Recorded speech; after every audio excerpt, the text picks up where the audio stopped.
بسم اللہ الرحمن الرحیم۔ السلام علیکم ورحمۃ اللہ وبرکاتہ۔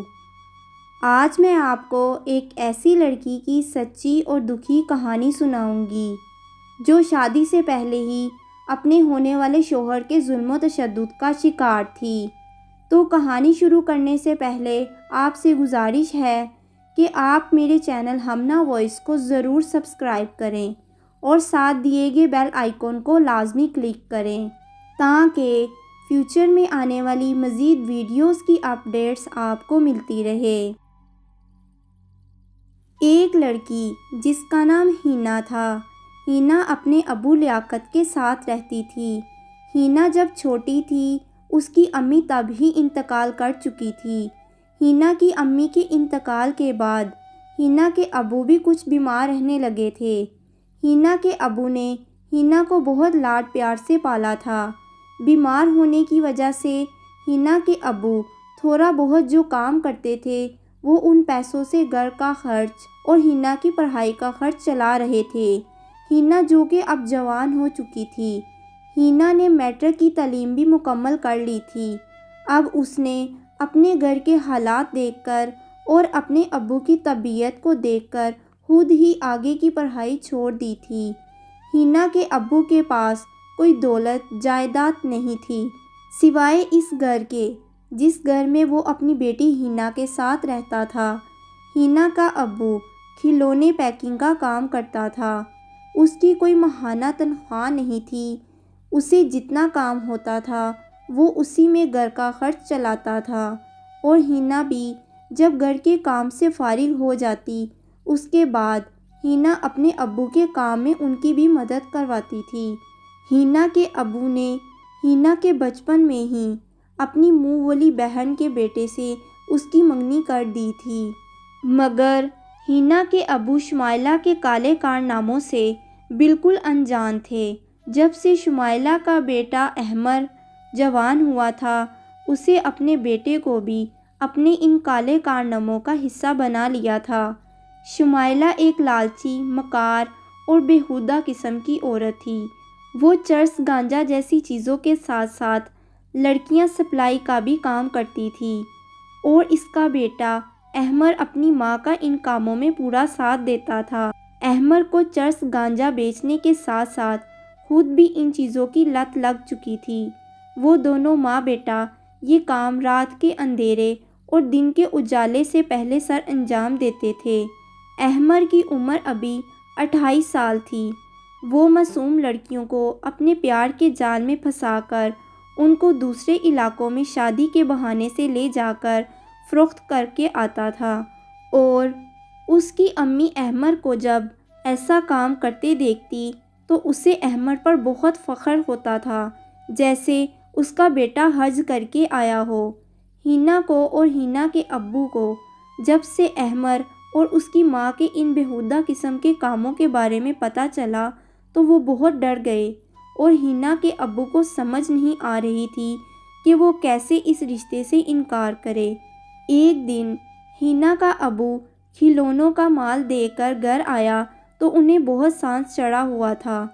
ہینا نے اپنے ابو کو فوراً کرسی پر بٹھایا اور فوراً ان کے لیے پانی لے آئی۔ ہینا کا ابو ہینا کو کچھ پریشان دکھائی دیا۔ ہینا نے اپنے ابو سے پریشانی کی وجہ پوچھی تو اس کے ابو نے کہا، بیٹی ہینا، میں تمہاری شادی کی وجہ سے پریشان ہوں۔ سمجھ نہیں آ رہا کہ مجھے کیوں شمائلہ کے بارے میں پہلے پتہ نہیں چلا۔ ہینا نے اپنے ابو کی بات سنی اور کہا، ابو، میں ہرگز احمر سے شادی نہیں کروں گی۔ آپ کو پتہ ہے نا وہ شادی کے بعد میرے ساتھ کیا سلوک کرے گا۔ اگر احمر نے میرے ساتھ زبردستی شادی کرنے کی کوشش کی تو میں اس کے اور اس کی ماں کے سارے کارناموں کی لسٹ پولیس کو بتا دوں گی۔ ہینا کی بات سنتے ہوئے اس کے ابو نے کہا، نہ بیٹی نہ، ہمیں ان جھمیلوں میں نہیں پڑنا اور تم پریشان نہ ہو، میں کچھ کرتا ہوں۔ کچھ دیر بعد شمائلہ اپنے بیٹے کے ساتھ ہینا کے گھر آ گئی۔ ہینا اور اس کا ابو ان دونوں کو دیکھ کر حیران ہو گئے۔ ہینا فوراً بھاگ کر کمرے میں چلی گئی۔ لیاقت نے شمائلہ سے پوچھا، تم یہاں کیوں اور کیا لینے آئی ہو؟ شمائلہ بولی، میں تمہیں یہ کہنے آئی ہوں اگلے مہینے تک اپنی بیٹی کی شادی کی تیاری رکھو۔ میں اگلے مہینے بارات لاؤں گی اور تمہاری بیٹی کو اپنے ساتھ لے جاؤں گی۔ لیاقت شمائلہ سے بولا، مجھے تمہارے بیٹے سے اپنی بیٹی کی شادی نہیں کرنی۔ میں تمہیں 1000 بار کہہ کہہ کر تھک گیا ہوں، مگر تمہیں میری بات سمجھ میں نہیں آتی۔ لیاقت کی بات سن کر احمر کھڑا ہو گیا اور کہنے لگا، اگر تم نے سیدھی طرح اپنی بیٹی کی شادی مجھ سے نہ کی تو میں اسے یہاں سے اٹھا کر لے جاؤں گا۔ اور یہ کہہ کر احمر اور اس کی امی ہینا کے گھر سے چلے گئے۔ گھر جا کر احمر نے اپنی امی سے کہا، امی، اگر ہینا میری نہ ہوئی تو میں اسے کسی اور کا بھی نہیں ہونے دوں گا۔ احمر کی امی نے کہا، تم فکر نہ کرو، ہم ہینا کے گھر پر قبضہ بھی کریں گے اور ہینا سے تمہاری شادی بھی ہوگی، بس تم صبر رکھو۔ یہ وقت جوش سے کام لینے کا نہیں بلکہ ہوش سے کام لینے کا ہے۔ شمائلہ اور احمر کے گھر جانے کے بعد ہینا کے ابو نے ان کی باتوں کی بہت ٹینشن لی۔ وہ دل کا مریض پہلے سے ہی تھا کہ ٹینشن کی وجہ سے اسے دل کا دورہ پڑا۔ ہینا کے رونے کی آوازیں جب محلے والوں نے سنی تو وہ فوراً گھر کے اندر آ گئے۔ ہینا، جو کہ اپنے ابو کے ساتھ لپٹی رو رہی تھی، کہہ رہی تھی، ابو، خدا کے لیے اٹھ جائیں، آپ مجھے یوں اکیلا اور بے سہارا چھوڑ کر نہیں جا سکتے۔ بچپن میں امی چھوڑ کر چلی گئی اور اب جب آپ نے مجھے زندگی جینے کا طریقہ سکھایا تو آپ مجھے چھوڑ کر چلے گئے۔ ابو، میں اکیلی کیا کروں گی، مجھے بھی اپنے ساتھ لے جائیں۔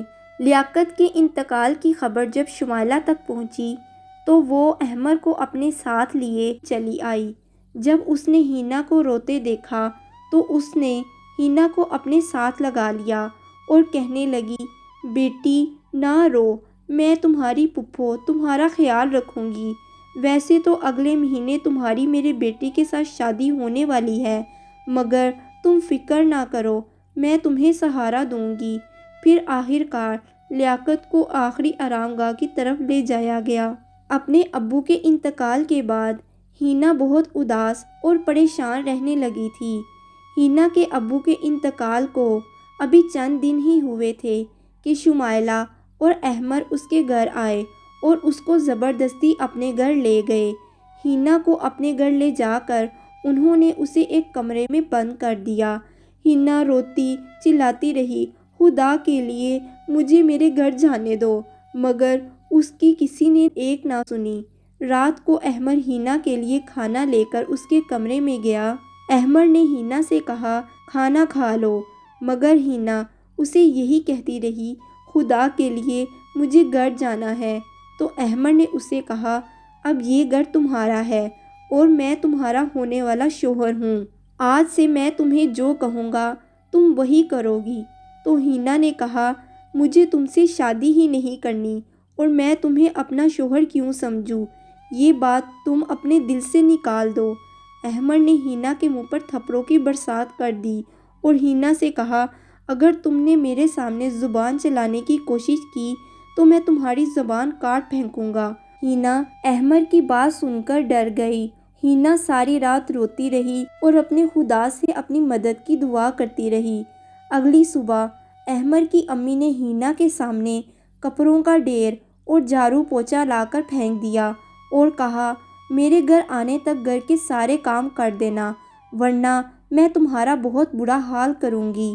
احمر کی امی کے جانے کے بعد ہینا بہت روئی، اسے اپنے ابو کی بہت یاد آ رہی تھی۔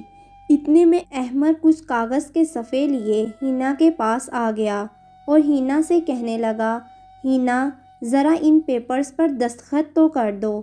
ہینا نے روتے ہوئے احمر سے کہا، یہ کس چیز کے پیپرز ہیں؟ احمر نے کہا، اس میں لکھا ہے جو تمہارے ابو کا گھر ہے وہ تم اپنے ہونے والے شوہر کے نام کر رہی ہو۔ ہینا نے جب احمر کی بات سنی تو وہ حیران رہ گئی اور احمر سے کہنے لگی، میں کبھی بھی ان پر دستخط نہیں کروں گی۔ احمر نے غصے سے کہا، ہینا، سیدھی طریقے سے اس پر سائن کر دو، ورنہ مجھے کوئی اور طریقہ اپنانا پڑے گا۔ ہینا نے کہا، تم جو چاہے مرضی کر لو، میں دستخط نہیں کروں گی تو بس نہیں کروں گی۔ ہینا کے انکار کرنے پر احمر نے اسے لوہے کی سلاخ کے ساتھ بہت مارا۔ جب ہینا میں درد برداشت کرنے کی حد ختم ہو گئی تو وہ بیچاری نڈھال ہو کر زمین پر گر پڑی اور احمر اسے یہ کہتے ہوئے چلا گیا، میں تمہارا ہونے والا شوہر ہوں، آج نہیں تو کل میں ان پیپرز پر تم سے دستخط کروا ہی لوں گا۔ اور ہینا بیچاری اپنی بے بسی اور بدقسمتی پر روتی رہی۔ کچھ دن ایسے ہی گزر گئے۔ شمائلہ اور احمر کا ہینا پر ظلم و تشدد بڑھتا جا رہا تھا۔ اب شمائلہ کا منصوبہ تھا کہ میں اب ہینا کی شادی احمر سے نہیں کروں گی۔ وہ ایک دفعہ اپنے باپ کا گھر میرے بیٹے کے نام کر دے تو میں اسے کسی بڑی پارٹی کے ہاتھوں بیچ دوں گی۔ ہینا کے روز رونے اور چیخنے چلانے کی آوازیں اب تو محلے دار بھی سننے لگے تھے۔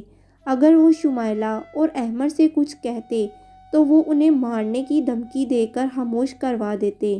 ایک دن احمر نے پیپرز پر دستخط کی وجہ سے ہینا کو بہت مارا کہ اس کا ہاتھ توڑ دیا۔ ہینا درد سے بہت چلائی مگر وہاں کوئی بھی اس کی مدد کرنے والا نہیں تھا۔ پھر اچانک سے محلے داروں کے فون کرنے پر احمر کے گھر پولیس آ گئی۔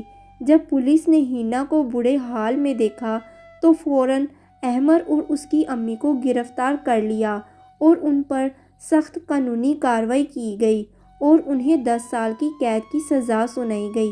ہینا نے تمام محلے داروں کا تہہ دل سے شکریہ ادا کیا اور کچھ دیر بعد ہینا نے شادی کر لی۔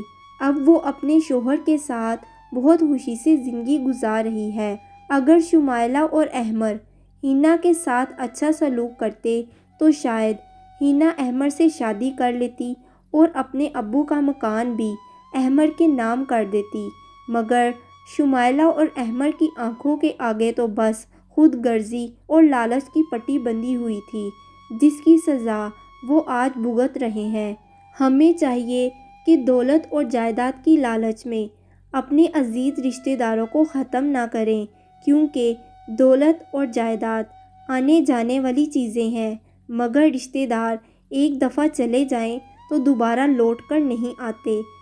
آپ اس کہانی کے بارے میں اپنی رائے کمنٹ میں ضرور بتائیے گا۔